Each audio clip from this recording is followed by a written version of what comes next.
I jedanput dok sam išao gradom u Strumici, došao jedan glas koji je rekao da ja sam Bog i da ja ti mogu dati smisao života, da samo ja mogu ispuniti tu prazninu koja je u tebe.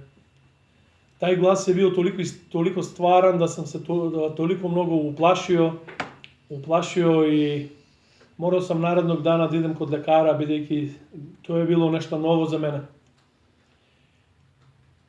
Otišao sam narednog dana kod lekara i ova doktorka sam joj ispričao sve to. Žena se nasmešila, potakla me po rame i rekla nemoj razmišljati o tome, ti si mladi čovjek. Žena me nije razumjela da sam ja imao kontakt s Bogom, da je Bog meni progovorio. Kad sam samo izašao iz bolnice, par stotinjak metara, opet je došao isti glas koji kaže: Vančo, ja sam Bog, ja sam umro za tebe, ja ti mogu dati smisao života. Bog je počeo propovedati meni. Nije propovedao ni čovjek, ni ne znam šta, sam direktno Bog. I onda kao da su mi noge propali u beton, u asfalt. I samo sam slušao, zastao na pešački, na trotoar i slušao kako Bog priča sa mnom. Toliko je bilo to stvarno realno da to je bio drugi put kad sam se sretno, kad mi je Bog progovorio. I sećam se da posle to što je Bog rekao, da sam njemu odgovorio da Bože, prihvatit ću tebe, prihvatit ću to što mi ti nudiš kad se budem oženio. Vjerovao sam da samo ljudi koji su oženjeni, ljudi koji su stari, ljudi koji su potrošili život, da samo oni mogu jednostavno ići u crkvu, slijediti život, ili dotad nisam ni znao slijediti živog Boga. Dotad je bilo svedeno to na religiju. I ta situacija je prešla. Ja sam se, iste godine smo se oženili sa mojom ženom. Već naredne godine smo imali prvu čerku. Bog je bio strpljiv. Dok je moja žena bila u bolnici tamo, moja čerka tek samo rođena, ona se razboljela i ušla je neka bakterija u njenom telu. I situacija nije bila baš bolja. Ali doktori su bili optimisti i rekli: dobro, nije toliko strašno, mi ćemo vas pustiti kući, sve je u redu, mi smo se pobrinuli. I tako, pustili su nas kući, ali situacija posle nekoliko dana je bila toliko strašna da smo se morali opet vratiti u bolnici.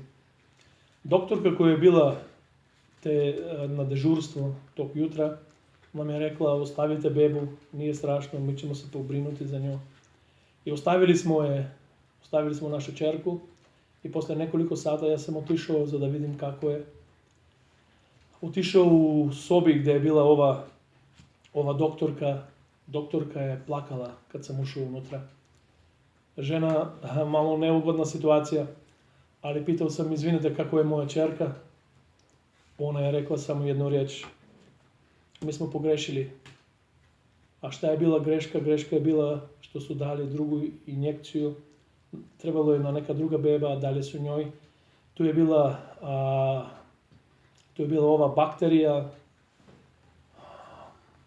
Pojavili su se mnogo komplikacije. Dehidracija je tu bila isto tako. I kad sam otišao tamo gdje su bili bebe, već su stajali tamo na vrata doktori, bolničari. Cela bolnica je znala da moja čerka umire.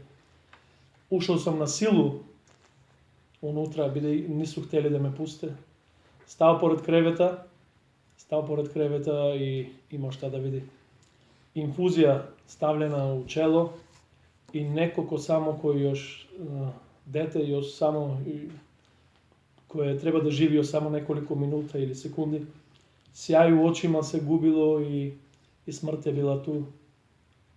Doktorka je stajala do mene i plakala. Nisam znao šta da radim.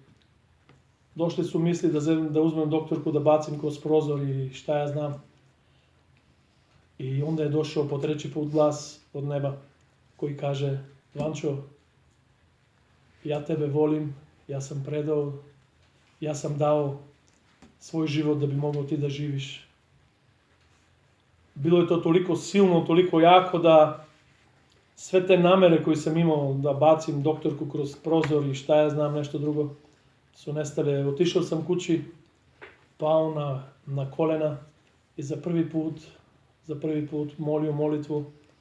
Molitva koja nije bila, ne znam, može bi crkovna ili šta ja znam, ali je bila iskrena.